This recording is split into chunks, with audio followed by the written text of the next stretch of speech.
Samia, blessed Sabbath. It's a lovely Sabbath. We had a pleasant week. It was hot, really extremely hot, but our God is good. Today on a Sabbath, it's raining. Our God is so gracious to our weather and gives us some coldness, at least. Since it's raining, enjoying the showers of blessings on a Sabbath. And I say, blessed Sabbath to you all in your homes. And hopefully, this is the last Sabbath of lockdown, as I've been hearing through the news that probably on the 4th we'll be allowed also to come and worship. And we are just hoping that will be our blessing to come together on a convocation, because it's God calling for the convocation. And when the conditions permit, we will convocate. But if the lockdown is released and we are also continuing to convocate, BSM TV vows to continue with these lessons, to give us meat in due season, wherever we'll be. We will continue to receive these lessons for those who have been enjoying them in the lockdown, for those who continue to enjoy them, who are following BSM TV every time. These will continue every day to receive meat in due season until the coming of Christ. So let's enjoy BSM TV streaming Present Truth or meet in due season, and that will continue. I promise you, as followers of BSM TV, that every Sabbath you will have your lessons. Today we have a complex lesson which involves everyone in his spiritual life. Each one is struggling and fighting hard to be permitted to be in the pearly gates. Each one is struggling to be sealed. So that should engross our minds, so that we all know there are conditions to prepare for the kingdom. The conditions are obviously the sealing. So there should be qualifications for us to be sealed. So we have to prepare for the kingdom by getting the seal. So these are the qualifications for the kingdom. So we have to be sealed. We are sealed to finish the work, and also sealed with the whole truth to shape our lives, our characters for the heavenly Ghana. So because of that, many people are asking questions, whether I should live this way or should do this or that in order to be sealed. So this is a very good question. We are going to find out from the scriptures what we can do. What is it that makes us eligible to get the seal? So that we can know what God has in store for us to be sealed, to be prepared for the soon coming kingdom, to be prepared to work in the time of the kingdom, in the work that is being prepared for the 144,000, to seal the whole Gentile world to also enjoy the kingdom. How should we live? What should we do to be sealed? So we're going to read from 1 TG, the 7:3.2. Start with the questions, these questions which we have, yeah? The questions are indeed very timely and condemnable. So these questions, when we are asking, how should I live? They are timely. They are for this period. We are supposed to have these questions in our minds for us being prepared for the kingdom. We should have these questions. How shall I be sealed? What should I do to be sealed? What can I do to be saved? Even Nicodemus, you remember asking Christ, what can I do to be saved? So every wheat, not the tares, of course, tares don't have time for that, but the wheat that are being prepared for the Ghana have got that question. What can I do to be saved, to receive the seal? What can I do? These are timely questions right? Read on. Such vital questions deserve answers as concrete as are the questions themselves. And who can give a more concrete answer than those who have gone before us, those whose duties were similar to ours, Right? those who were passing through a similar experience, those who traveled the same road that we are traveling, those who were preparing themselves for the kingdom as are we. There is a people who were preparing for the kingdom. There was a people who were preparing to go to the kingdom, like what we are doing. Those are the people who should give us exactly what they were doing. How did they prepare for the kingdom? And when they entered the kingdom, how did they succeed to enter? Because there are some who did not enter. There are some who entered. So we get such people from the first Exodus, from the people who walked out of Egypt, going into Canaan. These have a sample. This is as we read from 1 Corinthians chapter 10, verse 11. Yeah?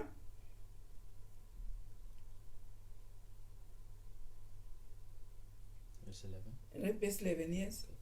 Now, all these things happen unto them for ensamples. Right. So what happened to the Israelites when they walked out of Egypt? It was an ensample or an example. For who? Read on. And they are written for our admonition, upon whom the ends of the world are come. Right. So that happened as an ensample, and they were written for our admonition, upon which the end should come. So meaning we have an example from the time they walked out of Egypt to the time they went into Israel. That was an example for us, for preparing for the kingdom. So we have a type. So we have to study that type carefully so that we find out how we should live, how we should also qualify to get in the kingdom. So we have to study. That's why Corinthians is saying that happened for an example for us, for an example that we who are living in the time of the end should follow. So we're preparing for the kingdom. Now, their duties, therefore, are our duties. That's what they were doing. What duties do they have? Those are our duties. Yeah? Thus, where they fell, it should come to us as a stepping stone. We shouldn't fall like what they did. We understood when they walked in the kingdom, in the wilderness. Some of them didn't make it. So where did they come wrong? How did they make it? Those who made it, how did they make it? Those who failed, how did they fail? That is an example to us. That happened to us as an example. So obviously we have a design before for people who are preparing, like what we are doing. That design is what we should follow. We should study carefully and say, they failed in this, they did well in that, they did this to that, and this is how they were conducting themselves, this is how they didn't conduct well, this is where they went right.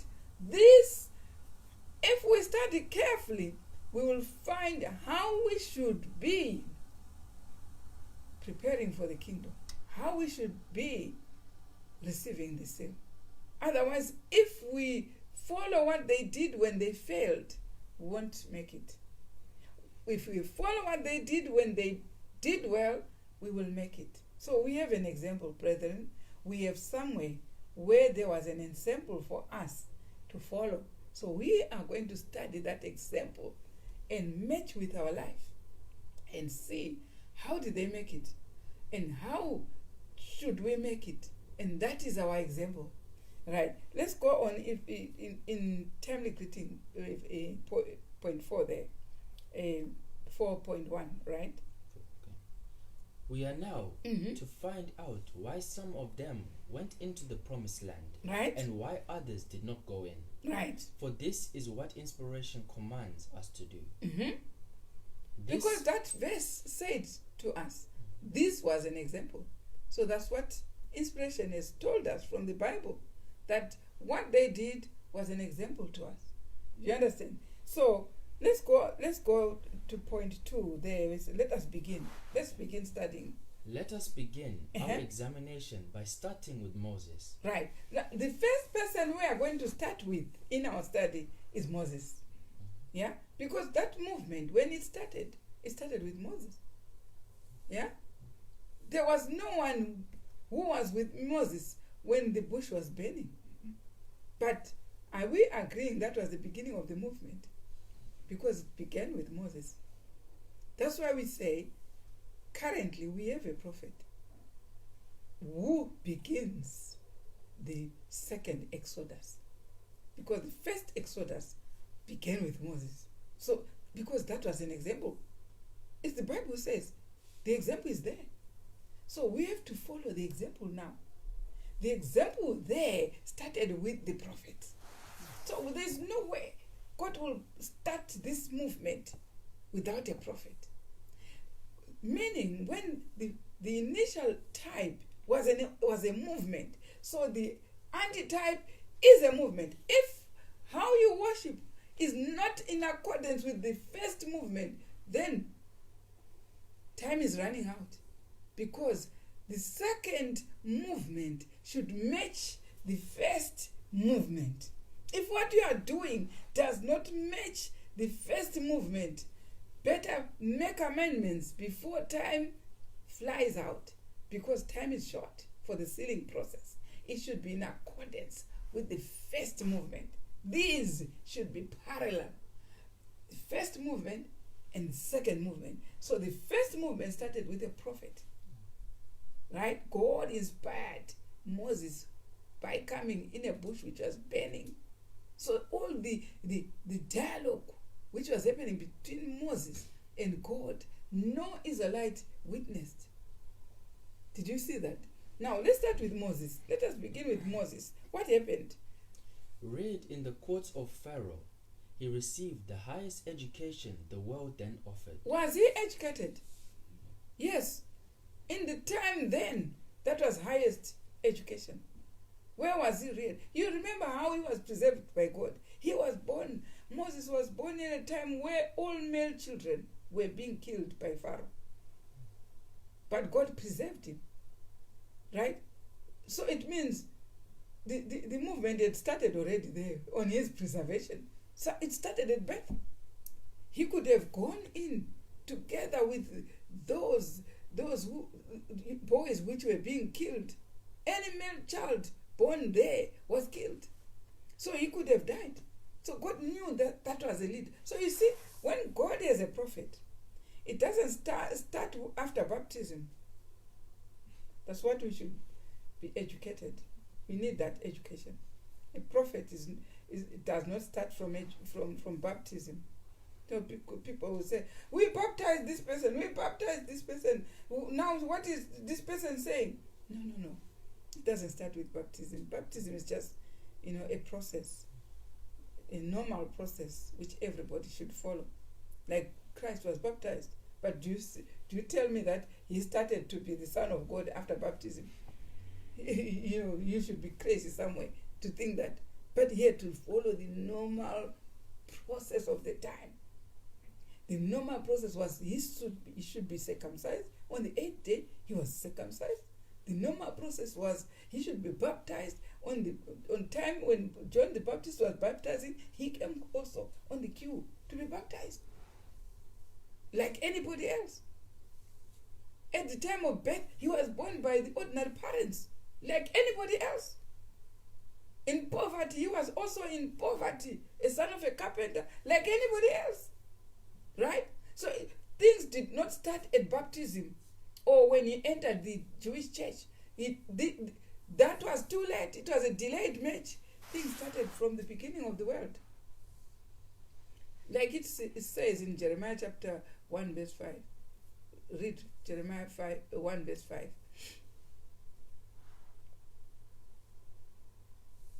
Before I formed thee in the belly, I knew thee. Right. And before thou camest forth out of the womb, I sanctified thee. Where does the anointing start from? Before even the father and the mother marry, they are marrying for one purpose, to deliver a prophet.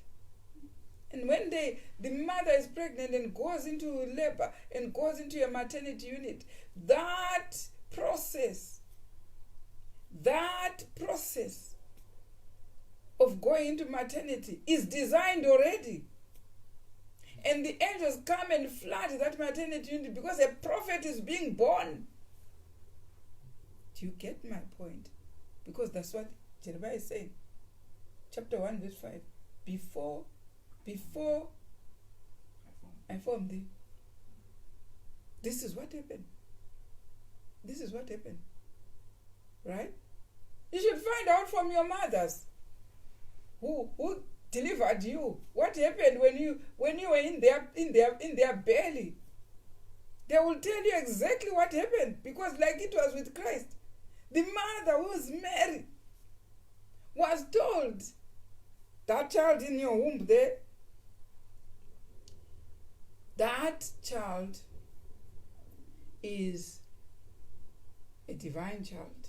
It's going to be used for a special purpose. Even when you find Elizabeth, when she was pregnant with John the Baptist in there, she was told even what to give the child, what not to give, how to raise that child. She was told.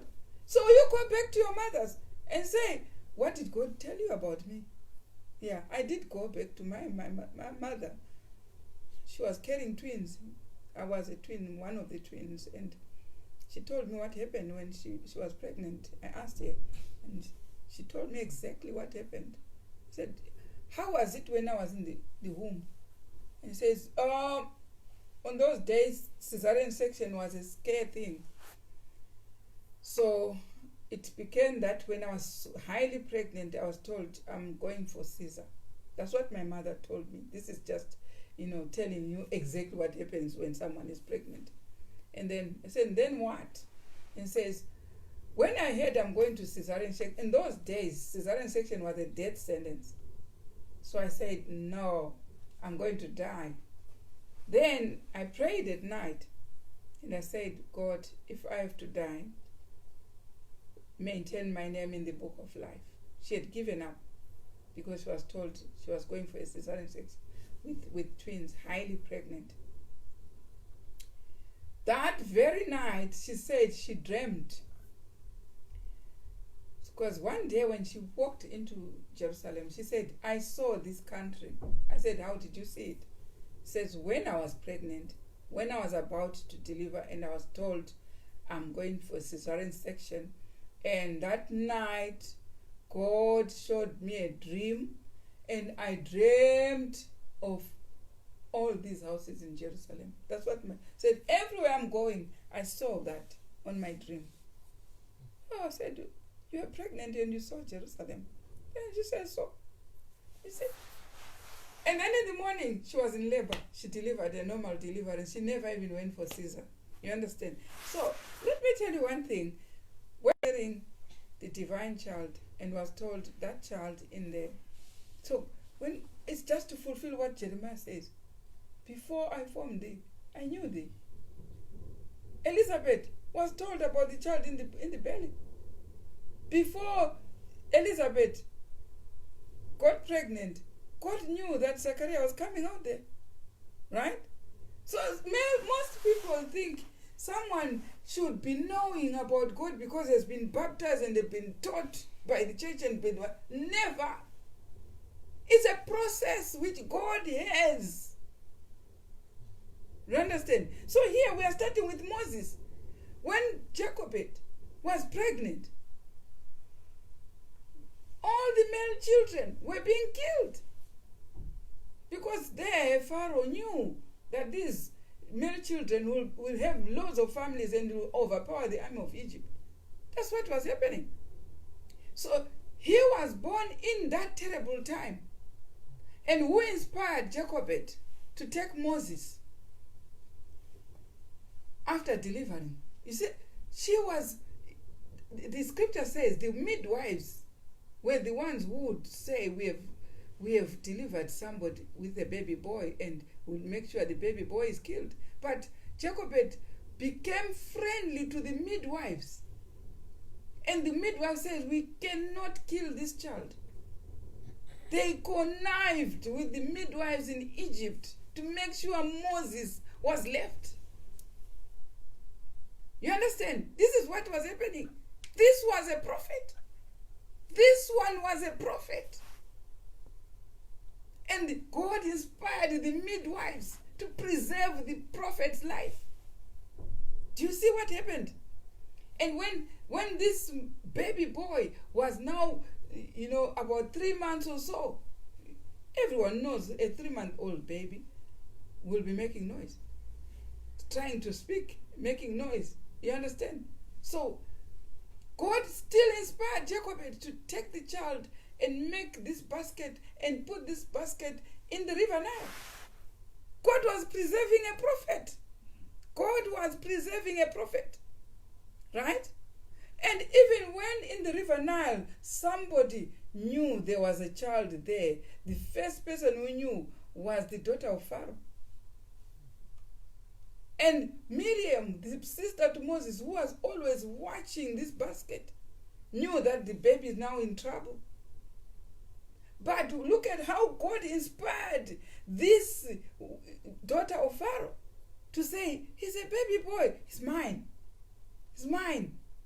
So Moses then became the son to the heir, to the daughter of someone who is ruling. Imagine how God works. Imagine God works miracles.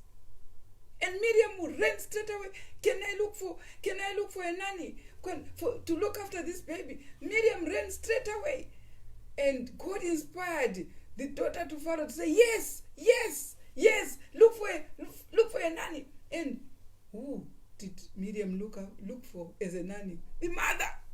Imagine. And this mother now is walking into the monarch in the royal family which is ruling at that time. What would you do? Such a favor coming from God. This is what God can do. And Moses received the highest training. He was being brought up as a son of Pharaoh, son of the one who was ruling. So got all the trainings on earth, all the intelligence on earth. Now, let's go back to our paragraph. We can enjoy this leader. This leader was being prepared because was going to start a very beautiful movement, which was an example of our movement. Do you see what? It was an example of how our movement also is. Do you believe this? The last movement to be sealed is a movement like the type. And you're telling me you are another Moses. You are leading like Moses. But where is the movement? Where is the movement going back to the kingdom? Where is it? Because Moses was not only leading and making people sing and pray and preach and go home. He was not only doing that. He was in a movement back to Canaan. That's what he was. And when we are saying the kingdom is going to be established in Israel, in Canaan, that's exactly matching the movement. How else do you want to match the movement? Singing and enjoying. Yeah? And making concerts. Yeah? And making youth rallies and making female rallies and making and calling names and it ends there. Without a movement, without an aim to enter into the kingdom.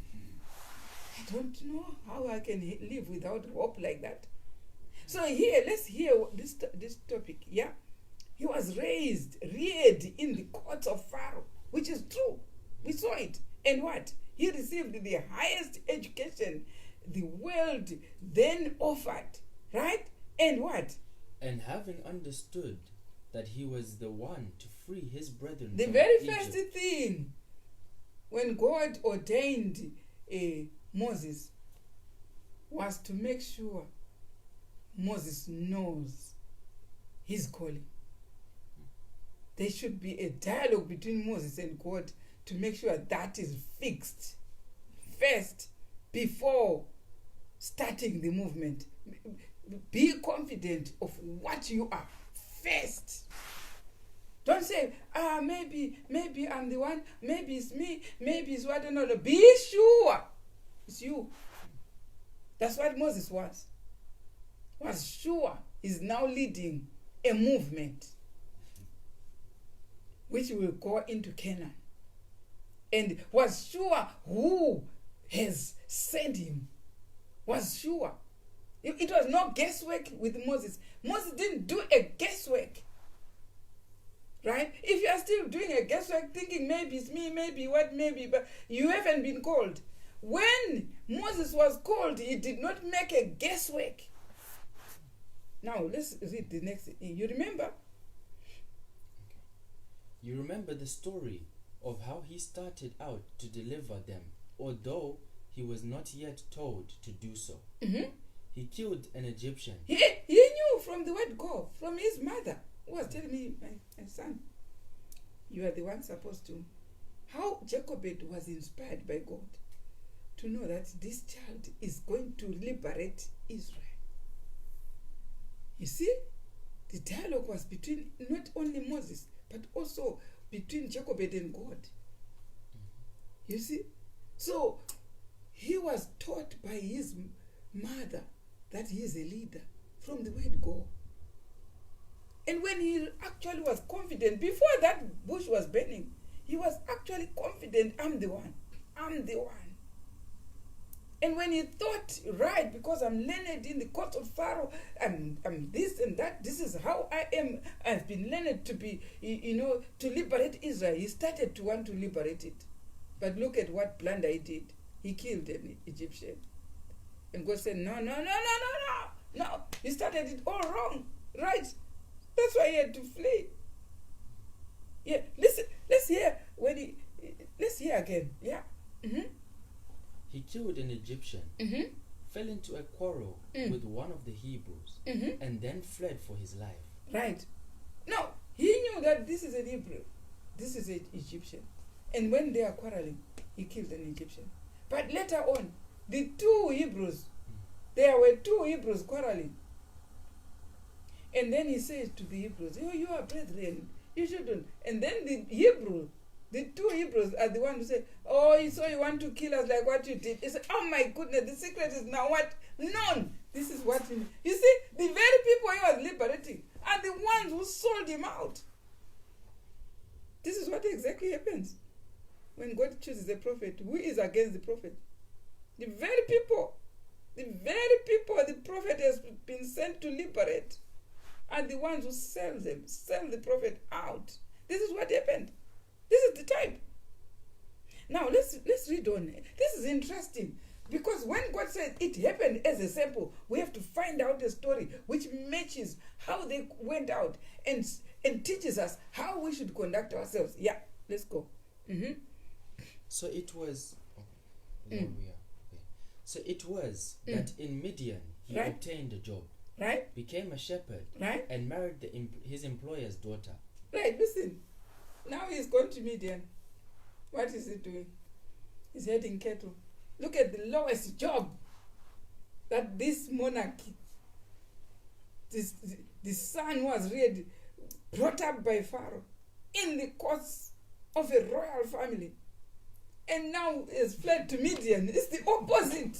Imagine, it's now the opposite of what he knew. And this was a plan from God. God has planned that this prophet, if I allow him to work with all these giantish, there's some people who say, have you got PhD? Or you've got doctorate? If you to lead Israel, I have to have the PhD theology and whatever. You know what? When he was like that, when Moses was like that, he killed an Egyptian. Didn't know the job. God had to send him to a proper job description for him to lead Israel. he needed to see, what names of the cows. I remember when I was growing up, some names were Wana Charweki, Wana Blom, you can call all those names that you know. I don't know the names of the cows. But Blom, Charwek, how the animals nag you to nothing. Try your patience to nothing. This is what God wanted this prophet to endure, to go down to earth, to empty everything that raises his shoulders up and put the shoulder down. And when you are thirsty, you go and drink with your arm like this from the river. Yeah? And when you are hungry, you take some fibers from trees and chew, and wild fruits and eat.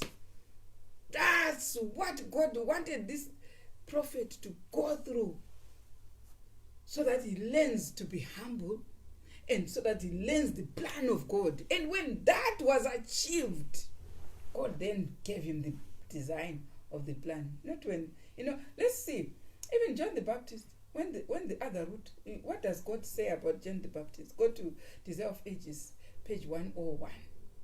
What does, some people want, when they want to liberate, when they want to match the type, which is Moses, to lead like Moses, they decide to, let me go to the highest school, which will train me theology, or which will train me degrees or doctorate or whatever. Listen to what John the Baptist, what God said to John the Baptist, 101, yeah? Point 1. Yeah. In childhood. Right. Point 3. In the natural order of things, the son of Zacharias would have been educated for the priesthood. Hang on. In the natural order of things, where do you go when you want to lead? Theology. Straight. That's natural order. That's the natural order of things. Yeah? John the Baptist, the son of Zacharias, in the natural order should have gone there. Right? Uh-huh. But the training of the rabbinical schools would have unfitted him for his work. When John the Baptist was, these parents, that's why they were given a precise plan and an order for someone to work for God. They were told not to send him anyway, but to train the child themselves. Because, repeat what your last sentence, because if he went anywhere else, what was he supposed? The training of the rabbinical schools would have unfitted him for his work. Then they were going to look what Moses was as a monarch. That training was unfitting him. What did he do? He killed. He needed a training which will fit him. Heading cattle. Heading sheep. Alone in the bush. That's the proper training. But the other one that he had done when he was in the court of Pharaoh unfitted him. Now, even John the Baptist, in the natural order, he could have gone to these institutions. But that training was going to unfit him for the work of God. Why? Because if I preach when I'm coming from this institution, I preach like that, people say, right, it's that school is the best. Look how he is preaching. It doesn't give glory to God. It has to God. The glory has to go to God, not to the institution. So God is saying here, in the natural order, John the Baptist could have been sent to those rabbinical schools, but that was going to unfit him for the work. And what? Read on. God did not send him to the teachers of theology to learn how to interpret the scriptures. No, what do they go to do there? To learn how to interpret. Where it actually says, do not kill. It's straightforward. But they go and learn how to interpret it. To say, it means this, it was scatologically, exegesis, and what is it? All these big, large, voluminous words that will, when you say them, people will shake. This is what they will learn to interpret the scriptures, like what the Bible says. It says so. They learn to interpret the scriptures, and that will unfit John the Baptist. And what? He called him to the desert. Where was John the Baptist called? The desert. And here we are seeing, he's calling, go back to that chapter. We are seeing him calling Moses out of the court of Pharaoh to the desert. Right, read on. During those 40 years of shepherd's life, right, he forgot the Egyptian language. One. And with it, the Egyptian learning. Right. As he was being sent to head the cattle, the aim God had was to take off the language, take off the training, the learning from all these degrees, take them off, save it out. Then he was qualified. And God was saying, how can I make him, when men were busy making sure he is learned, he's got degrees, he's got theologians, he's whatever he did. But God was saying, how can I make sure this is emptied out? So he had to go in, like John the Baptist at least did not have anything coming. He made sure he went into the wilderness to learn. But this one had gone through these institutions and learned, had degrees and everything. And God is saying, hey, they have polluted my servant with these degrees. So the best thing, go out to Midian. What is he going to do? And learn the language and learn the degrees. And now when he only knew one thing, to tend the animals, he was now fit to tend the human beings. Yeah? Because sometimes when you are dealing with people, it's more or less the same when you are dealing with the Charwekis and whatever, because some go astray, so you need to some do, this is how he was being trained, to make sure he meets people like Korah and Dathan. He meets people like Miriam rebelling. He meets people who were craving for meat in the bush. He was supposed to go and head Charwek and head Blom, Jamlut. Some of them were object lessons to him, to learn that this is how people behave in the wilderness, how they were going to behave in the wilderness, the Korahs and the Dathans, how an animal which is very, very resisting command will be exactly the same when they were in the wilderness. When he meets Korahs and Dathans, who will say, okay, I give up, it's only God to open up the earth so that they are swallowed. He was being trained by Jamlut. And he was being trained by Blom, Charwek. All the names that you give these animals, they were the ones that were training this prophet to meet those who were resisting in the wilderness, to show, the will of God to people. I'm sure when he was talking to Korah and Dathan, he was recalling another animal in the bush, which was giving him problems. And he was looking at Korah at that time. Korah saying, you take too much to yourself. You take too much. Everyone is holy here. He was thinking of Jamlut. And saying, this is what the Jamlut used to do. Because there was an object lesson somewhere where he learned how to deal with such people. So what made this prophet so prosperous in managing all those 250 princesses who were rebelling against him? What made him so experienced man to deal with such a crisis? Jamlut and Blom, Charwek, in the bush. That's what, you don't even need all those expensive institutions. Jamlut did it better. They can do better these object lessons that God put us through, so that we know how to deal with individuals. Now let's finish that paragraph. Okay. During those 40 years of shepherd's life, he forgot the Egyptian language and with it the Egyptian learning. In its place, though, he learned to tend well to sheep. Right? He therefore dismissed from his mind the idea of ever delivering the people of God from Right. the Egyptian bondage. Right. As he was now, he forgot who he was. He forgot he was going to liberate Israel. That job was out of his mind. Now what was in his mind? Tending the sheep nicely. So when you start forgetting who you are, the call comes. Not those who say, no women, no what, but us men. You think you are the one who qualifies. Then no one calls you. We are only called when you think you are a nothing. When you are a nothing, God will call you. But when you think you are something, God will never touch you at all. It's men, no women, no one. Someone said in a post yesterday, it says, no female can be an elder. Oh, so the men, you think you are the man, you are the one, God will bypass you. When you think you are something, you will be nothing.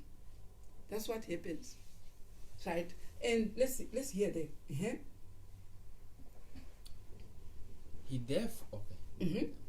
He therefore dismissed from his mind the idea of ever delivering the people of God from the Egyptian bondage. Mm-hmm. Then it was that God saw him strong and well able, and commanded him to go back to Egypt and to bring out of it his groaning people. Right. When you forget who you are, then God starts using you. I saw somebody who, when someone was introducing, this one is so and so, but he took the paper which was saying he was Mr. so and so, and he deleted the word Mr. and said, I am Professor so and so in the realms of God. Then I said, you know what? When you lift yourself, God will put you down. When you think you're something, God will put you down to nothing. Only when you forget who you are, God will use you. So here, Moses, all these high shoulders, he forgot about them. He wanted for life only to be heading those cattle. For life. He thought to himself, that is now my life. And he had got a wife from this Jethro. He was working for Jethro. And by the way, Jethro was a minister there. He was a minister, though he was not an Israelite, he was a minister. So he took a daughter from a minister and he's heading cattle. That's why Jethro was fully qualified when he followed with his wife in the wilderness to come and say, you know what, how you should manage is, these people are coming for every bits and pieces to ask from you, and this is a lot of work for you. The only thing you can do, select people who are able, who are very reasonable and very pure in heart, to manage these people for you while you deal with the extensive things. You see, Jethro had a knowledge of how a priest should conduct himself because he was a priest. So by marrying a daughter from a priest, and this priest helped him in the management, this is why Miriam and Aaron rebelled against Moses, because they were very angry about the wife. The wife came with the father who gave this idea to Moses, so that all the time it's Aaron and Miriam who were helping Moses. Now this father has advocated that the 70 elders should be elected, and then Moses and Aaron became jealous. There are other people now that are supposed to be managing with Moses. We were doing our job well, so why is it that he comes to say 70 elders should be appointed? They became jealous. Spiritual jealous is very dangerous. This is why especially Miriam had leprosy, because it was spiritual jealous. Once you go through the spiritual jealous, you're in trouble. You're in trouble. When you can do something, you can do it. When you can't do it, don't be jealous for those who can do it. Those who can do it, let them do it. But don't be jealous when you can't do something. Just emulate what other people are doing. And you have your own talents. Right? So there's no need of spiritual jealousy. They were supposed to say, oh, thank you. This father brought an idea. Now we have a lot of help. Instead of seeing how drained and stressful Moses was, dealing with everything, instead of coming to help Moses, they are scared, they are jealous of the 70 elders that have been appointed. There are people who don't even see whether the work is going well. Instead, they bind about being jealous instead of seeing how the work of God should do. Those are the people God is against. Now, here we are seeing Moses. Then, when he did not consider himself as anything, that's when God called him, stepped in. Then it was that God saw him strong and well able, and commanded him to go back to Egypt and to bring out of it his groaning people. You recall that Moses protested. You remember when the bush was burning? There was a protest there that was done by Moses. Now read that chapter. You recall. Mm-hmm. You recall that Moses protested against the idea and argued that he had failed at his first attempt. Why was he protesting? He knew he was a criminal. He had killed an Egyptian there, and he knew everybody now knows he's a criminal. Imagine, when you have fled after killing somebody, God comes and says, go back. What comes to your mind? Now they're going to catch me. They're going to arrest me. But it was God who was sending him. At least he didn't do what Jonah did. Jonah evaded and went in different direction. But he knew, right, this is what I did in that country. I have to go back. God is coming. I have already thought the crime in 40 years. It's done. The crime is forgotten. Now he wants me to go where I killed 40 years ago. You see, there was a protest. He tried to say, I stammer. And, he was bringing up, when you start protesting and start, meddling with God's command, God is commanding you to do something, and you start to, I do this, you are bringing trouble to yourself. Little did he know that the Aaron that eventually was given to him was the one who was going to give him a merciful trouble throughout the wilderness. Who is the one that built a calf? Is it not Aaron? Who is the one that was so compromising when he was ruling? It's Aaron. But who made Aaron come to leadership? It's Moses, protesting, stammering. I'm stammering. He thought God doesn't know his tongue. He knew. He was better off working alone without Aaron than demanding someone who was going to make him. Even himself, he didn't even enter Canaan because of that. Because they kept on saying they knew what Aaron did. Aaron asked people to give him earrings and everything to build the ark. Up, everyone. Give me all your rings. Listen, people knew that Aaron was compromising. People knew that Aaron is the one who built the calf. And that incident there was more marked in when people were contesting and wanting to know who is supposed to lead. Is Aaron supposed to lead? That's when they were told to bring rods, which budded, and Aaron's rod budded, because they were doubting Aaron. They continued to doubt Aaron because he built a calf. So because of that, he apostatized in front of the people. So that's why people kept on continuous doubting this movement, because Moses protested when God was sending him. The burning bush was protesting. I can't talk. People will, how will they say, all that dialogue he was doing, protesting when God was sending him, was bringing him only disaster. Now listen, you recall that Moses protested, right?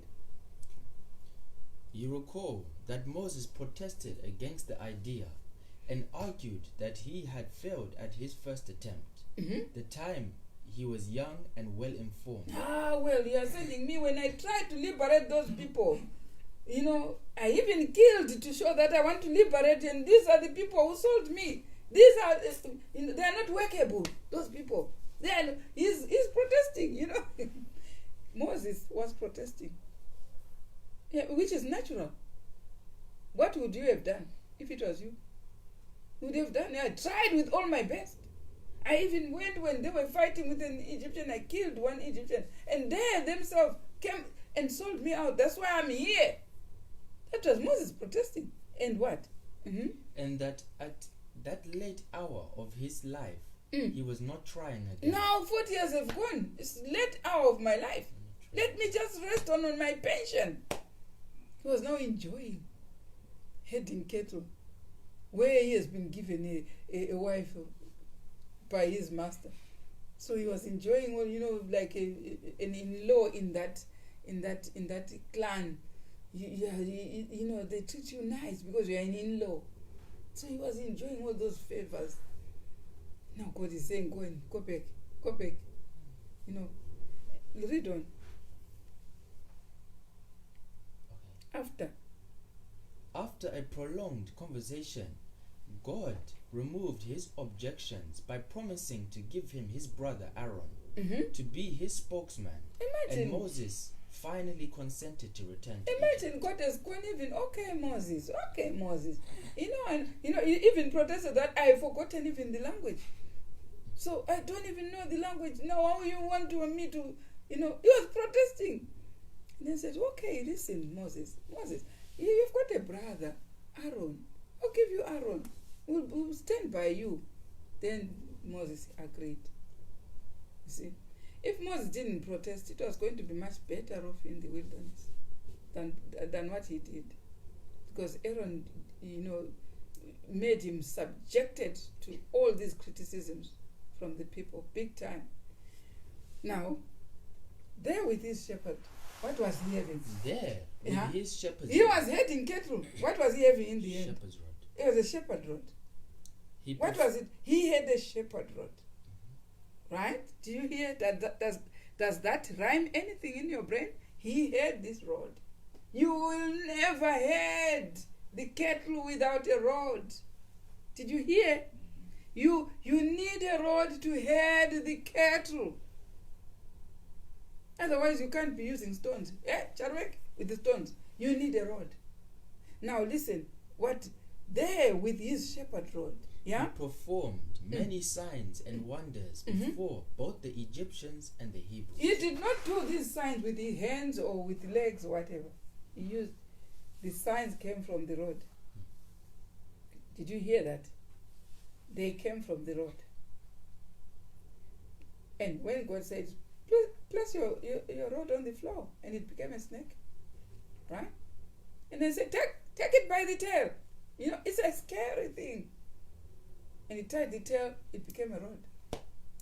He gave him that sign. You go with that sign, they will prove I have sent you. Right?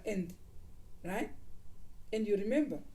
And you remember what took place the night of the Passover, the night before they left Egypt. Moses had proclaimed throughout the land that in every dwelling where no blood was found on the doorpost, that very night the firstborn in each such dwelling would die.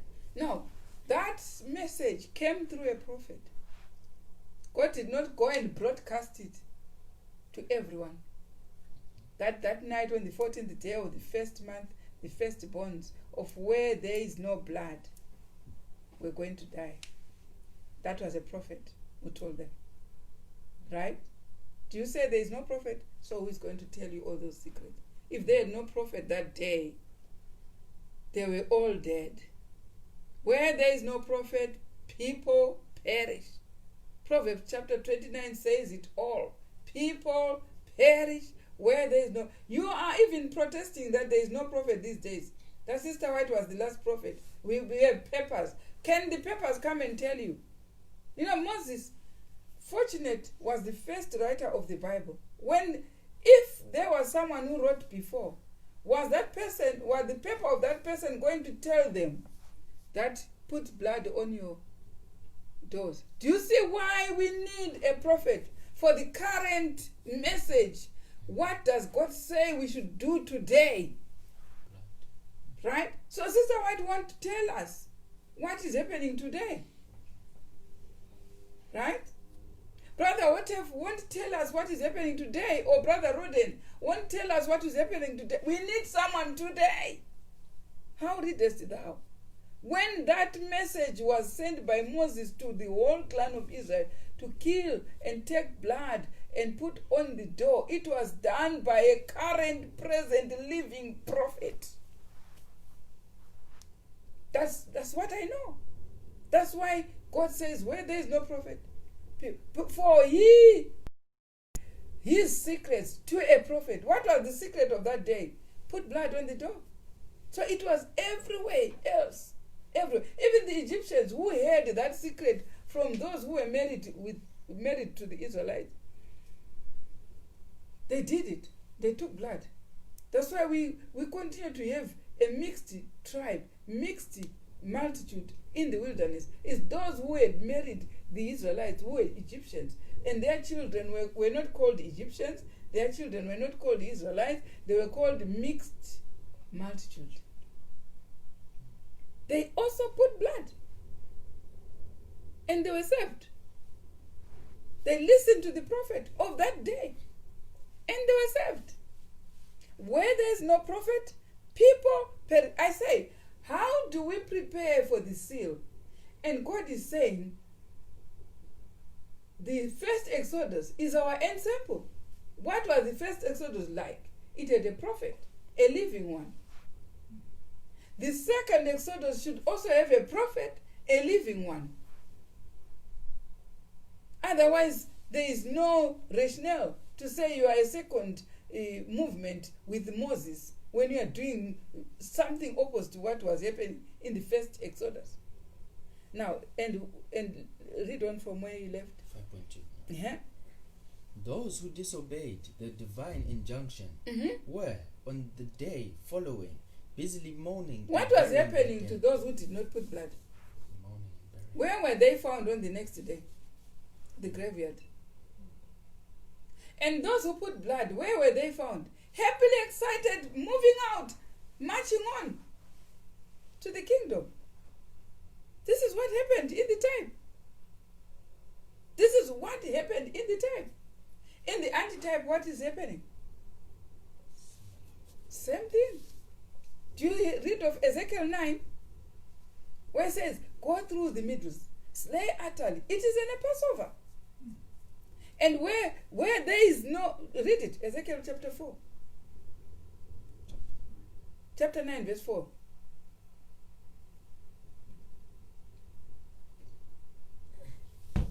And the Lord said unto him, go through the midst of the city, through the midst of Jerusalem, right, and set a mark upon the foreheads of the men that sigh and that cry for all the abomination that be done in the midst thereof. So all those who are being sealed right now, this is what happened. You sigh and cry, why are we not doing this? Why are we not doing this? Why? If you are quiet and say, no, don't, you are throwing a clock. You don't receive a seal. Go and set a sign to those who say, we should be doing this. Never mind whether they throw you out of the church or whatever, but you should be sighing and crying. There is a qualification of sighing and crying. Go and put the seal on those who sigh and cry. And what? And to the others he said in mine hearing, go ye after him through the city and smite. After the sealing process, what happened to the other? Smite. The other one says, go ye through the city and what? And smite. These are the angels coming through the city and what? Smite. And what? Let not your eye spare, neither have ye pity. Slay utterly old and young, both maids and little children, and women, but come not near any man upon whom is the mark, and begin at my sanctuary. Then they began at the ancient men which were before the house. Right. Is this thing going to happen? Is this incident going to happen? That is in conjunction with what happened when they walked out of Egypt. What was happening with the firstborn? Here we have the Ancient of Days. These are the firstborns.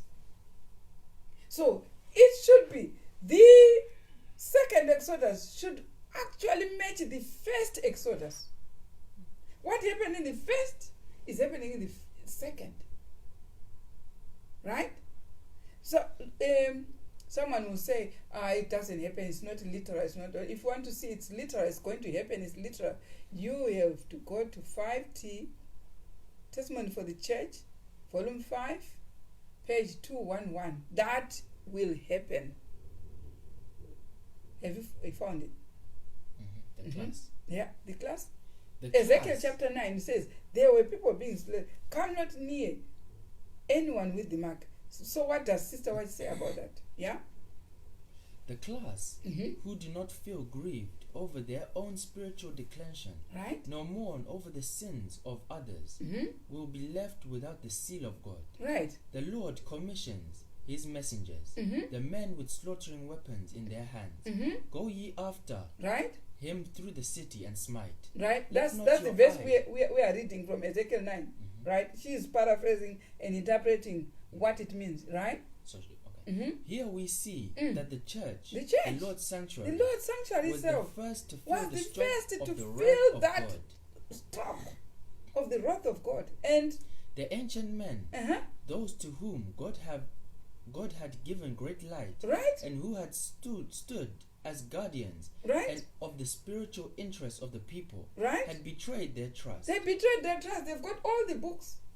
All the books we are reading, they've got everything. But why didn't they warn the church? They had taken the position that we need not No, look no, for it won't be miracles. literal. It won't be. We don't need that. Ezekiel 9, you don't be, don't be, Yeah, there is something coming and nobody's warning anybody. This is why the ancient men are started with. And what? They had taken the position that we need not look for miracles Right? and the marked manifestation of God's power as in Right? former days. Right? Times have changed. Right? These words strengthen their unbelief, and Right? they say, the Lord will not do good, neither will he do No, evil. God loves his church. No, this is the church. It never sink, is to never sink. And this is what they're saying. And what? He is too merciful He's too to merciful. visit his people in Yeah. judgment. And what? Thus, peace Peace and and safety safety is the cry What from Paul men. says in Thessalonians chapter 5, 1 Thessalonians chapter says, when they shall say peace and safety, and sudden destruction comes. And what? Thus, Thus, peace and safety is the cry for men who will never again lift up their They voice will never again lift like their a voice. trumpet to Once show. you do not warn about the impending judgment of God, God says you'll never again lift your voice. Instead, what are you proclaiming? Peace and safety.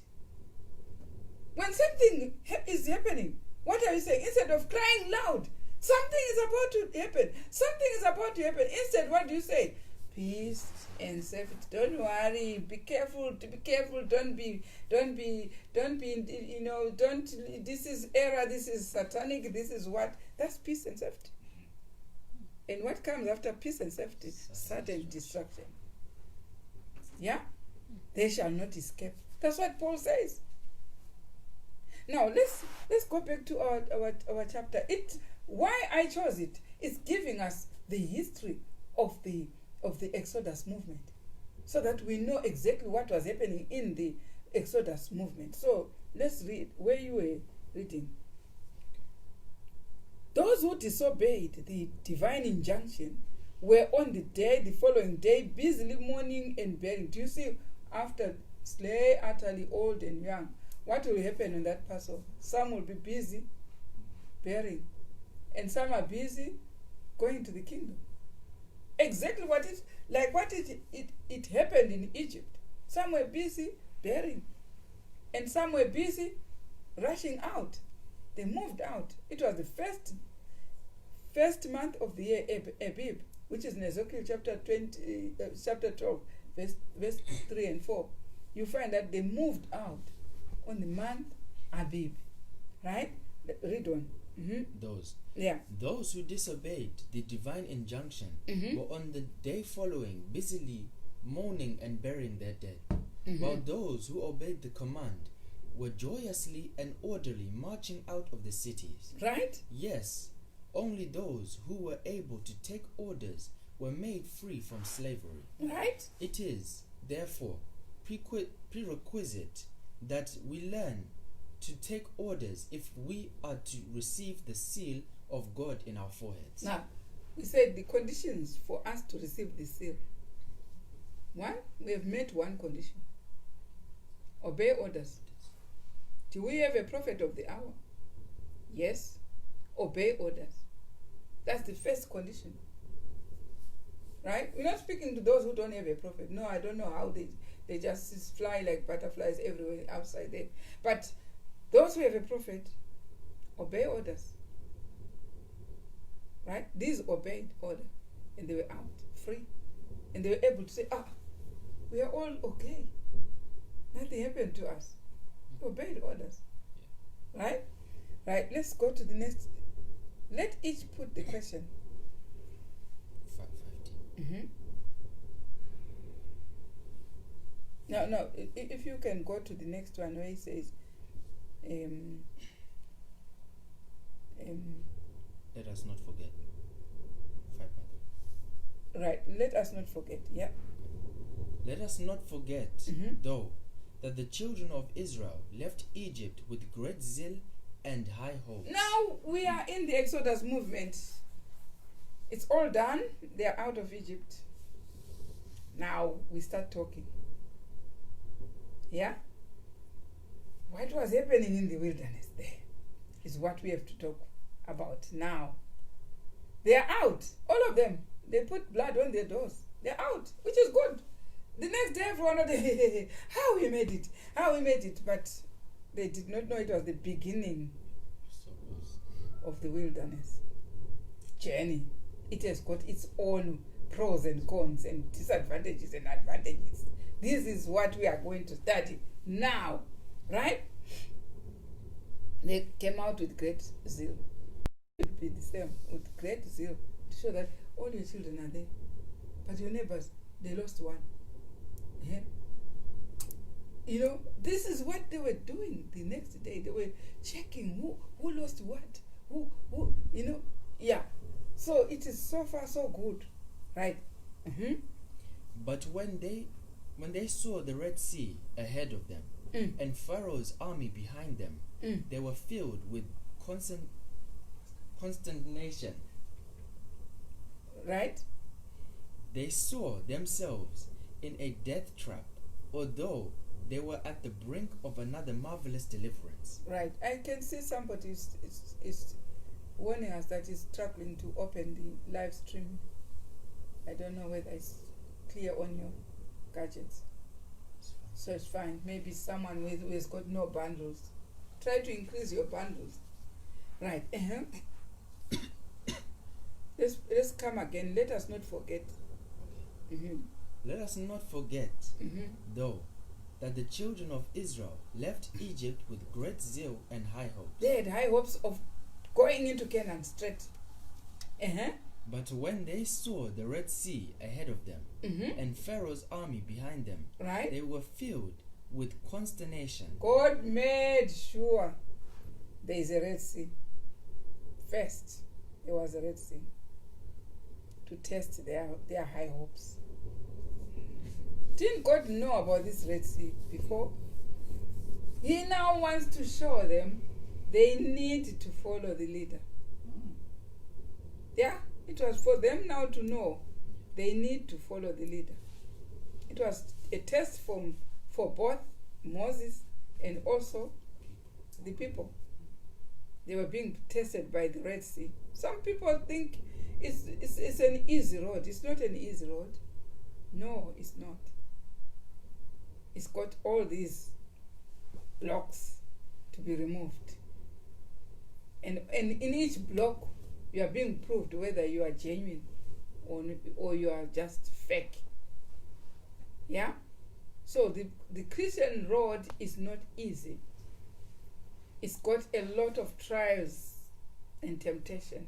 You can enjoy this message, but you have your own block at your home. Do you have blocks? Do you have blocks? Some have blocks. Their parents will tell them, I don't want you to have this message. I don't want you. They think they can go into someone's heart and disturb the conviction. But conviction, you will never battle with it. That's why you find when someone has got that message, whether you like it or not, will never recant it. And some parents will say, you have stopped. From today, you have stopped. You are no longer my child. That's a block. But you can only overcome it by being firm. Recanting will never do you good, because we have a greatest war any man has ever fought is a conscience troubling you. If you have a conscience which troubles you, the best thing is to do what the conscience says do. If you don't do what your conscience says do, you have a war of Armageddon. A time of trouble such as never was in your own heart. You understand? So here then, they are meeting a Red Sea, which is coming to test all of them that walked out of Egypt. Now let's read on. They saw themselves in a death trap. Now, they started to, the very first person they will question when they have an obstacle is Moses.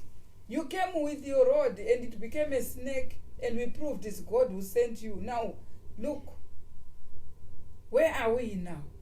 We are in a death trap. It's a death trap. We have been trapped. Of course, they were trapped because in front of them was the sea. On the other side was a mountain. On the other side was another mountain. At the back was the arm of Pharaoh coming after them. They were trapped. They were trapped. And have you come to a problem where you find there is no way of escape? Everywhere else, you are in it. But the only way to escape is God. Seek counsel from God. In any trap you are being led to, seek for counsel, and God will find an escape for you. Now here they are. Instead of them trusting in God, they start accusing Moses. Yeah? Are there things that happen that you start accusing whoever is leading? Yeah? That's exactly what they did. Now let's hear. Then they turned on Moses and accused him of bringing them to the sea. You can imagine big giants coming to Moses from each household. Hey, Moses, it was not easy. You took us from laying bricks to come and have us die here. They are already seeing death. But when they escaped, they saw themselves entering in a land full of milk and honey. But this is what the milk and honey is for that time. A death trap. Now let's hear that.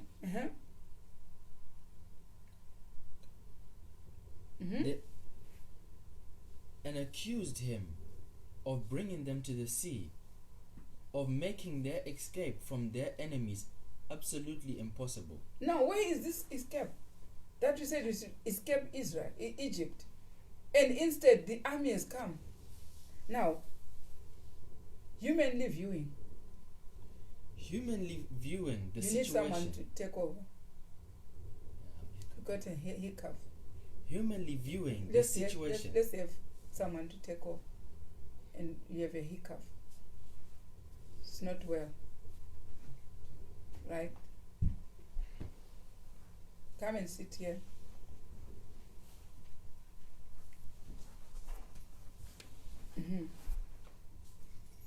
Humanly viewing the situation, right?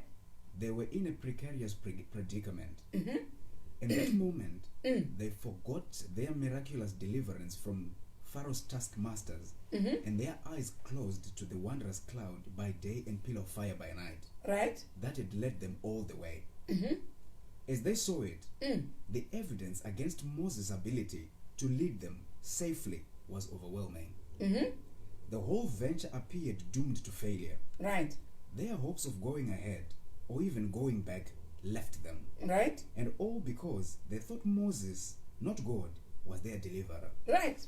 Now, throughout their wilderness sojourn, when things were bad, they say it is not God leading us, it's Moses. When they were escaping Egypt and they found they all had all their firstborns, it was God leading them. Now they have a Red Sea. Who is leading them? Moses, not God. But when they moved out of Egypt, they had a pillar of fire by night and a cloud by day, and that to them was a marvelous demonstration that God was leading. But now there is the Red Sea. The pillar is still there. Pillar of fire is still there. The cloud is still there. But their eyes are off God. Now it's Moses. Why did you do it? Why did you take the whole host? These were thousands and thousands who walked out. And Moses is being accused of taking all these only to make them die in the wilderness. Now, let's read from the next sentence. How short-sighted, unstable, doubting and forgetful human beings are. Mm-hmm. Experiencing the gospel work has taught me that God's people of today have the same tempter to contend with and similar temptations to overcome if they are to receive the seal of God. If they are to receive the seal of God, they need to constantly know is God leading. In the first place, most people have been discarded because they don't believe in the prophet. And those who believe in the prophet, they still have to contend with this. When an obstacle comes, they think it's Moses. When it's all nice and beautiful, they think it's God. They have this to contend with if they are to receive the seal of God.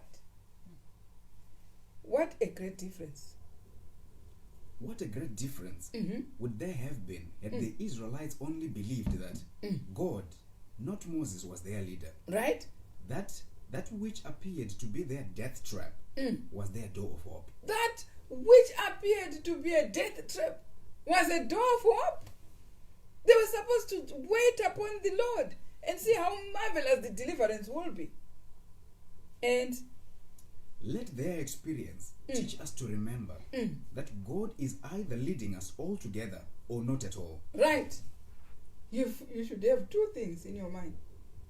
Is God leading you? If he is not leading you through a prophet, then say he is not. He has never led Israel without a prophet. And I've seen some people confirming they are now spiritual Israel without a prophet. I said, how readest thou? How readest thou? And then they say they're spiritual Israel without circumcision. How readest thou? Have you ever met anywhere where there is Israel in the Bible without those? Now, read on. That his ways are not our ways. Right? And that what may appear to be our greatest obstacle may actually turn out to be our greatest blessing. Right. What obstacle you have will turn out to be a blessing. If you are with God. Now they have a prophet.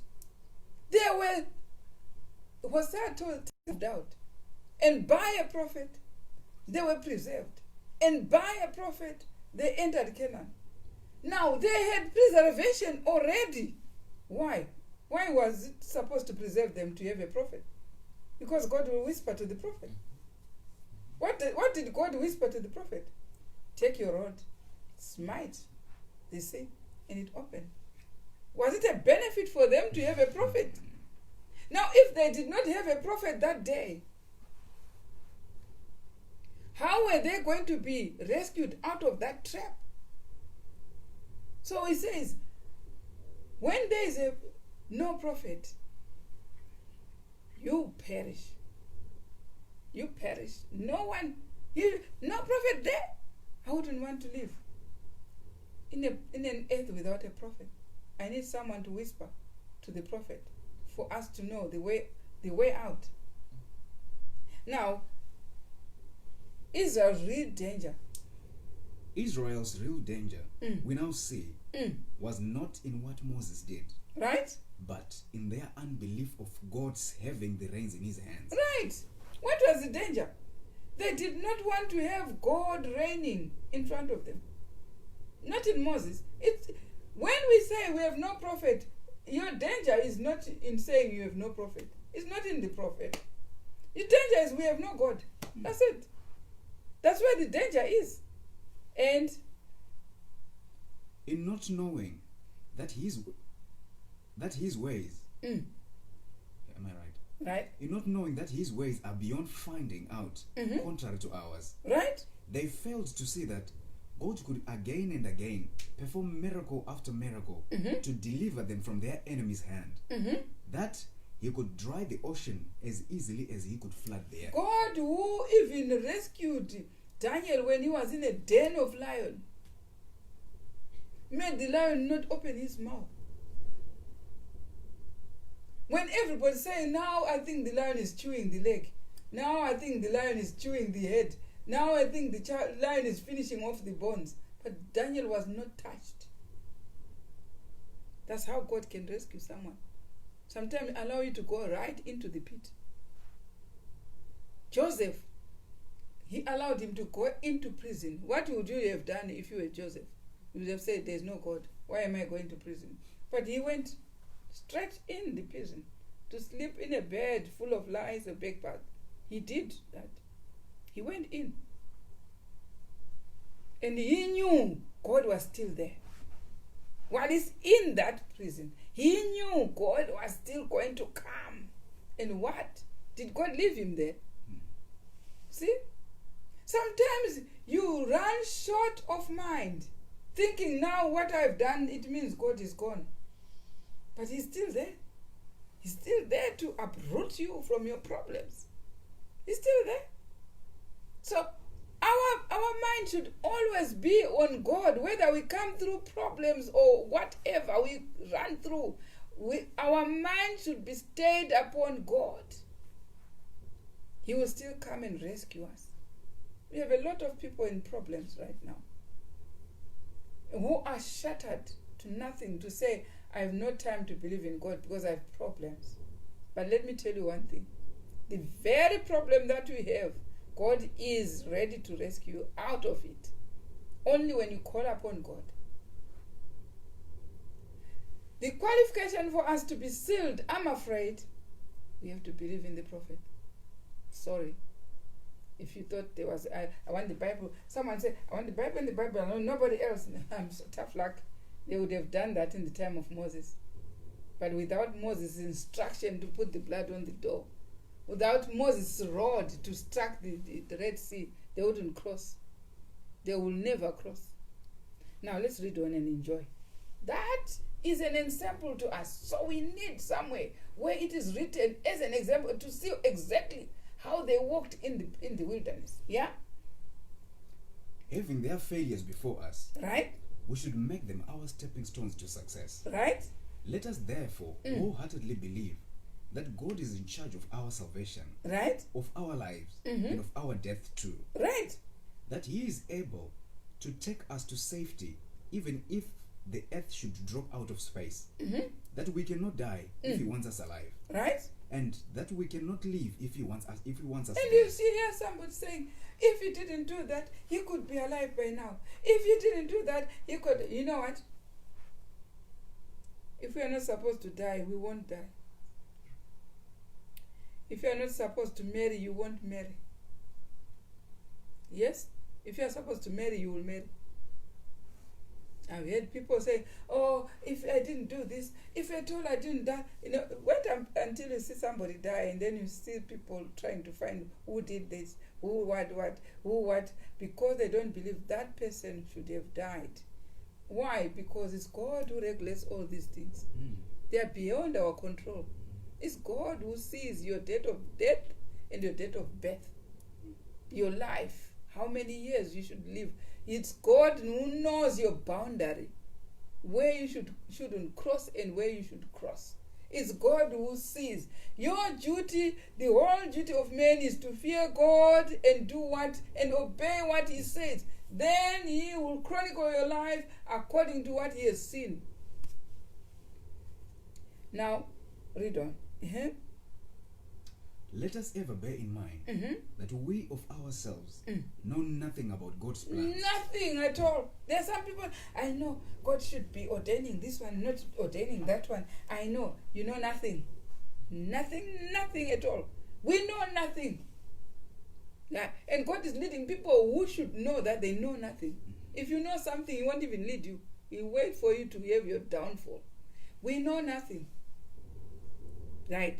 Take yourself that we are all born in the same day, we know nothing. And put ourselves in the same platform as students to learn from God. We know nothing. Without God, we know nothing.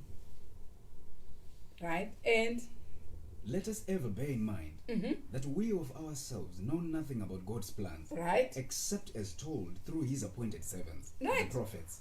The only people who can tell us are His prophets. And each time there's one per period. So if you miss that one, the rest will be just telling you fables and lies. There's only one. In the time of Noah, there was one. In the time of Lot, Abraham. In the time of Adam. That's why when he started this life on earth, he started with one family. If he had created several families in one bit, there was going to be chaos. So he starts with one. Because in that one family, there was Adam. Right? There was one Adam, there was one Eve. Who he looked at as leaders. They were the leaders then, when they were created. If he had several families there, it was going to be a problem. And each one will say, I'm the leader. That one, like it was now, like it is now. How many sects have we got? And even in the true one that we say this one is the true one, you watch and see and say, come hell, come fire. Who is gonna win here? Each one is busy. Watch. Today is a Sabbath. Watch. Everyone is busy. Is busy saying, I'm also a prophet. I'm also sending a message of God. Everyone is munwamari. Let me tell you one thing. God does not work like that. He's got one person in each period. One person. And you see, that's why I say when He's establishing the kingdom, you will have one. You'll be surprised. You will have one. And it will be one. And it will be known. In the time of Christ, He was the only one. He was the only prophet of the hour. That's why He succeeded John the Baptist. When John was beheaded, Christ took over. Right? He was only one.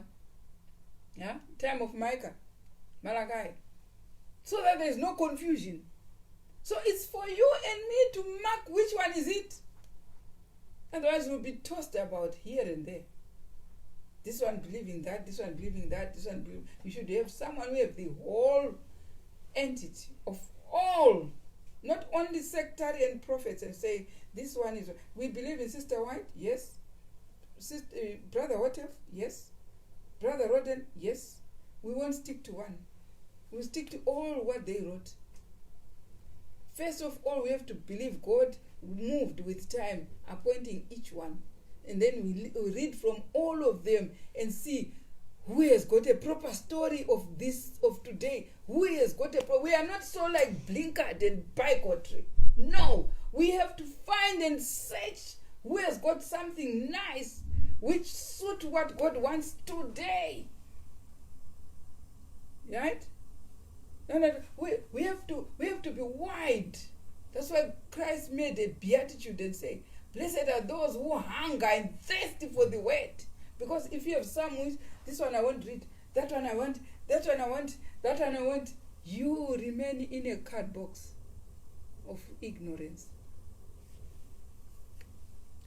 Read on. Mm-hmm.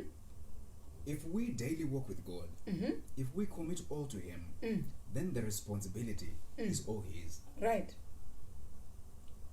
God in His wisdom right? brought Israel to the Red Sea for their own good. Right. Why did God make them go through the Red Sea? It's his own wisdom. He knew what was best for them. Do you know what? Where the Red Sea was the opposite direction of going to Canaan. And those who knew where Canaan was, they were people who knew. The Korahs and Dathan, they knew where Canaan was. They said, Moses, are you crazy? You want us to go this way when Canaan is that way? But it was God's wisdom. He made sure they go through. And at some time, they were found walking through a mountainous place which is full of thorns. And the opposite of... that place was thick and dark. Nobody would want to travel in such a place. Full of stones. You can't even step properly on the floor. And they started mourning. They were talking one by one. Where are we going? Where are we going? Until they openly became rebellious and said, we're not going. They left Moses sometime and went and said, we know. There are people who know in each time, in each period, there are people who come and say, we know where Israel is. We know, Moses, no, we know, follow me. They went until they started getting lost and they discovered even the cloud was not with them. When they were getting lost there, they came back to where the cloud was, to where Moses was. We have found even in this movement, the second Exodus, there are people who come in and say, we know, but they come back. Come back. Don't leave the cloud. Don't leave the cloud. They go and come back. You know, it was happening in the wilderness. It's still happening here. We should all obey orders for us to be sealed. Right? God in his wisdom brought Israel to the Red Sea for their own good.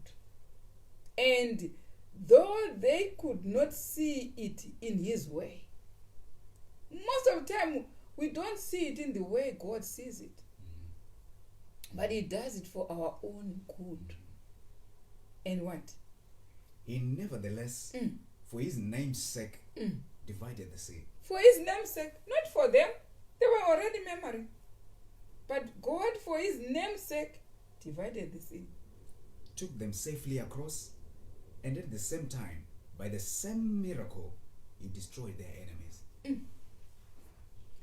The same miracle which was making sure they walked out of the Red Sea, destroyed those who were pursuing them. Same miracle. And God made sure that the last one under the prophet was out of the Red Sea. And those who were pursuing them were not under the prophet. All of them perished. Where there is no prophet, people perish. Are you under a prophet? Or you just want, I said, next week probably the churches will be open. Good luck. And God bless the way. But have this subject in mind. God says, where there is no prophet, people perish.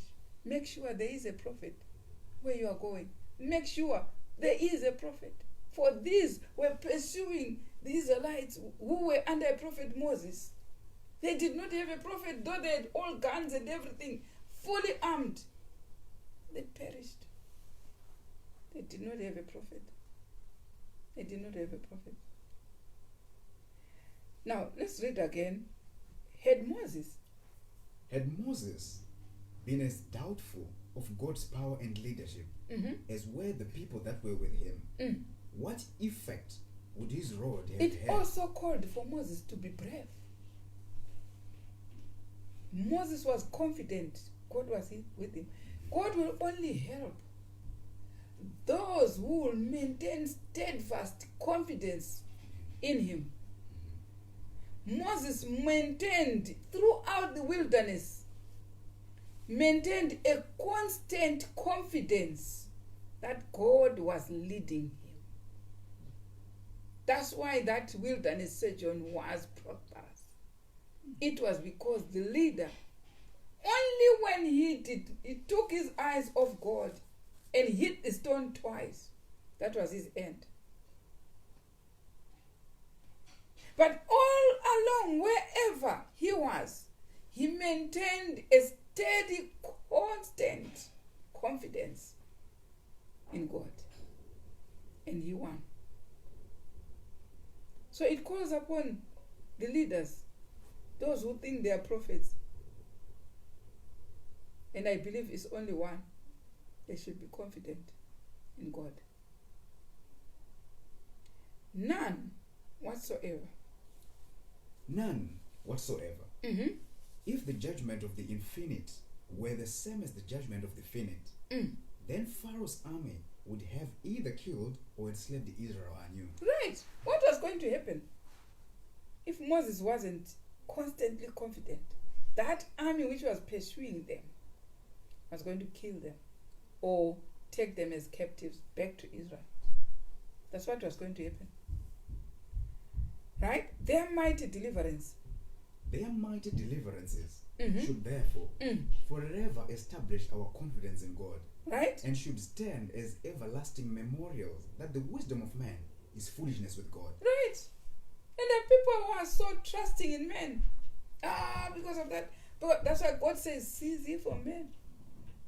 You are trusting in foolishness if you are not trusting in God. Trust in God, who makes the wisdom of men foolish. And here it says, and that faith in him does actually remove mountains and seas too. It says if you have a faith which is just like a small drop of faith, you can say this mountain remove to the sea. You can move mountains. Just one. In time of Elijah, it was one. I see people bragging with numbers. Say, we've got numbers here, people following everywhere we are, but we are called the world, our church is the whole wide. Now it's called the world church. Elijah, he's just a small boy. And he knew that the whole bulk of heaven was with him. Layers and layers of angels around him. He knew that. He wouldn't even talk of numbers to Elijah. There were the type had no number.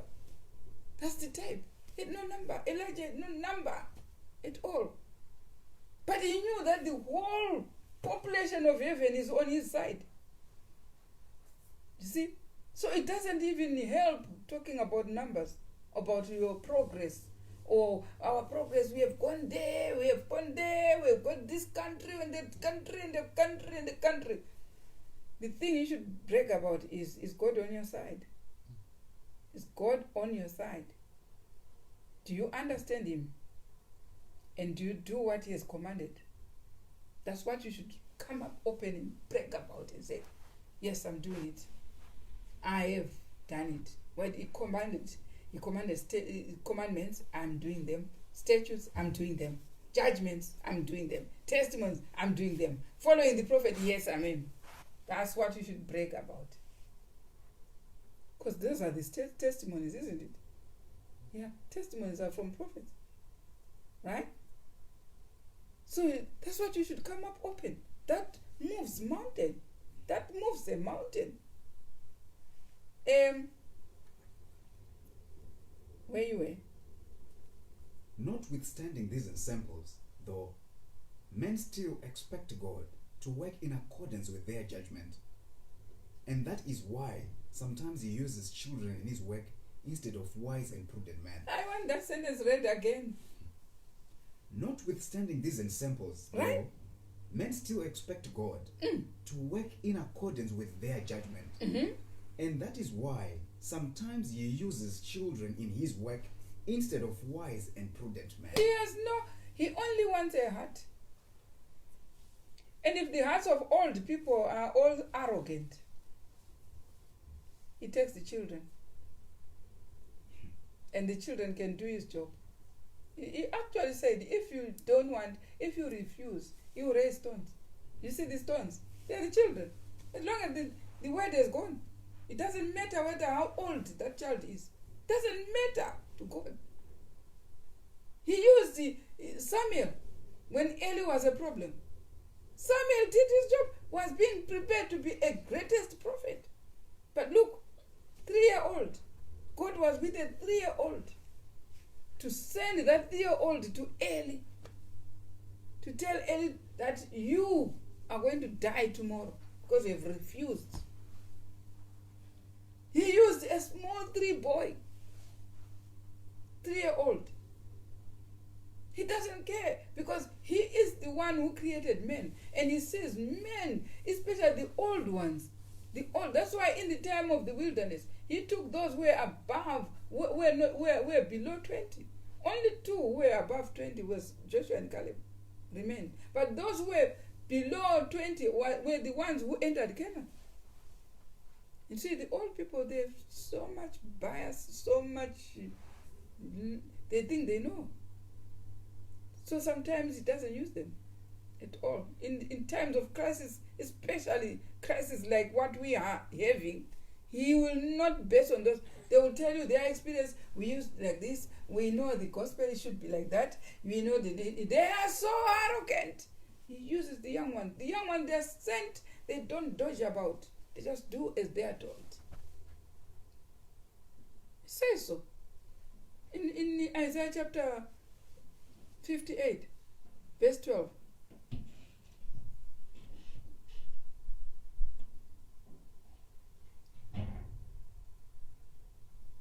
Verse 12.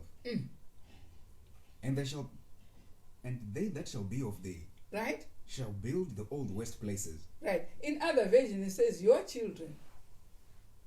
Your children. In the Bible, in the Shona Bible, it says, "Vakaberekwa newe." He uses them when the old people, they take too much to themselves. Self-sufficiency. Everything they have, and God can use them. Sometimes He uses children. Now, let's go to the Hebrew host. The Hebrew hosts well knew that they were led to the sea by following the cloud by day and the pillar of fire by night. Yet, none of these wonders seemed to have made any lasting impression on them. There is a danger that we too may forget the way the Lord has led us. Right. He said, show us a sign. Show us. We want a sign. They also wanted a sign, but the sign was already there. So what's the point of showing a sign? They were following Moses, but still, apart from Moses, there was evidence that God was there by the pillar of fire, and the cloud was there. But did they believe in Moses? Did they? So anyone said, show us a sign so we can believe. No, for sure. You will never, even when the sign is shown. After Israel crossed the sea, and after the sea closed in on their enemies, they all sang and gave God the glory. You see? That scene is repeated. When they walked out of Egypt, they were singing. Miriam was now singing. Everyone, they were joyous. Now after the Red Sea, they have seen deliverance. What happens? Joyous again. But before they crossed, were they joy? Was there that excitement? Now let's go. They all sang and gave God the glory. Right? But though Pharaoh's army and the sea were no longer objects of fear but of interest. Now instead of fearing that army, they knew it has perished in the Red Sea. So it's a point of interest. Hey, did you see what God did? Did you see? Yeah? But what is happening now? They have no threat of the army. The army is dead. But something else will come. God will test them again. Let's hear. But though Pharaoh's army and the sea were no longer objects of fear but of interest, their trials, doubts, and fears were not yet at an end. Almost immediately after they saw the sea behind and the desert ahead, they began to recriminate Moses for having brought them into the desert to starve there for want of water and food. No water. You see, God is so wonderful. He had bulk pillars and pillars of water when they were crossing the Red Sea. They were all under pillars, pillar of water there. They could see this wall is a wall of water. plentiful. Have you seen sometimes you have rain in some countries? You have no rain. The whole farming season, no rain. And after the farming season is over, there is floods. That's God. That's God. Showing you that I'm not, there's no scanty rain there. It's there. But I can't give you now. I can't give you now. Maybe he's not happy about something. He can't give you. He won't give you. But after the planting period, the farming period is over, it gives flood. That even someone dies of flood. And yet someone had no cup of water previously. Now they have crossed the Red Sea. There are pillars of water, walls of water when they were crossing, to show that there is plenty water. But when they are after crossing, what happens? It's the wilderness, no water. What are they in search of now? Water. And someone will say, as we are crossing the Red Sea, we could have taken some buckets. But you can't say that now. You can't say that. There's no water. There's no water. Why? Why no water? He used the same thing that was bulk when they crossed. That's now their threat. Not the army of Pharaoh, but what is in the water, in the Red Sea now, is the water. That water is the one that is going to test them with. That's God. Read on, let's see. It never entered their minds that if God can dry the sea, he can certainly flood the desert. It never entered. That if God can dry that Red Sea, he can even flood the desert. It never entered. Now who is wrong now? It's Moses again. Let's read. He can certainly flood the desert and make it blossom as a rose. Notwithstanding their doubts and their mournings, God again performed an even greater miracle. Right? He caused water to gush out of the rock, and he brought manna from heaven. Again. He caused. They had no food, they had no water. Now, he gushed the water. Right? And next, for food, he gave them manna. Angels' food. So they are now, the problem of water is gone. The problem of food is gone. Let's read on. Today, as in Moses' day, right? Many are duplicating the sins of that people. Right? Some are all on the fire one day and all on the ice the next. Right? When it rains, what do we say? It's raining. When it's cold, what do we say? It's cold. When it's hot, yesterday was hot. Temperatures of 31 degrees. Temperatures here in a cold country. It was hot. But in the morning, I heard the rain was and there was cold breeze coming. And someone's complaining, oh, it's raining too much.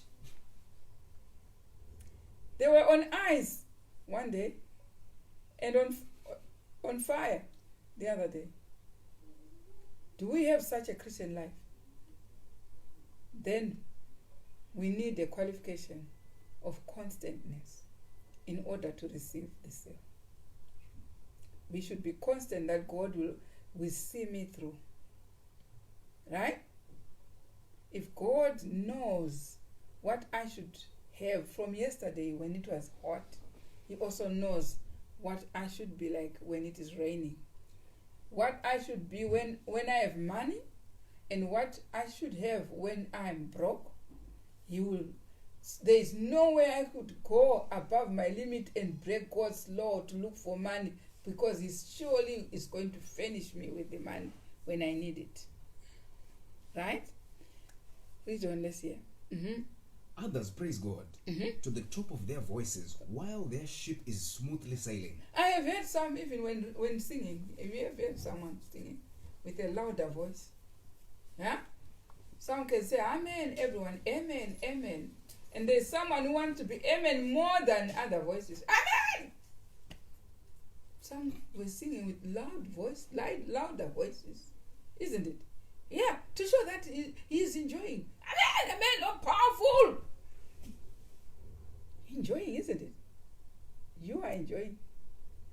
be like that every day. It should be like that every day. Where is it sometimes? Where does it go sometimes? Now read on, let's see. Others praise God Right? to the top of their voices, Top of their voices. while their ship is smoothly sailing. When it is smelling, yeah. When you are seeing someone who say, oh, someone is happy there, you're singing because you're singing. You can't sing when you are not happy. Have you seen someone angry saying, I'm angry with you, and you know what? Today I'm very angry. Then say, my Lord, no, you can't do that. You only sing when you are happy, isn't it? So why don't you sing every day? Why don't you sing every day? Now listen, let's read on. But when the sea becomes rough, Right? and the waves start beating against them, Right? then they see only a man at the wheel, and rather than expecting God to calm the sea, they When begin to the hunt. sea was now tossing and turning, who were they now looking at? Moses. Moses? Did you think there were no grapes? Do you know why they died in the wilderness, these forefathers? Because they always talked about the grave. They were always talking about the grave when things were bad. Were there no grapes in Egypt? So God made sure they would get the grapes in the wilderness before they went into Canaan. They should be in the grave. Have you heard someone say, even in church I won't go if it is like that? You will fulfill your mission by not going. So never let any word escape from your mouth of what you don't want to do. If you say, I'm not going to be saved I don't think I will be saved, God will make sure you are not. But if you say, I will be saved, God will make sure you will be saved. So whatever comes from your heart is what you will do. Right? Read on. But when the sea becomes rough and the waves start beating against them, then they see only a man at the wheel, and rather than expecting God to calm the sea, they begin to hunt for a jumping off place. Right? Still, others are constantly trying to promote themselves by continual fault finding against the ones that bear the whole burden of the Lord. So it is that there must be among us today untypical doubters, complainers, office seekers, and fault finders, admitting one great truth one day and forgetting it the next day, Right? yet expecting to be sealed with the seal of God and to stand with the lamp on Mount Zion. Right. So it means we should be constant. If we admit this is the truth, stay by it. This is a long study.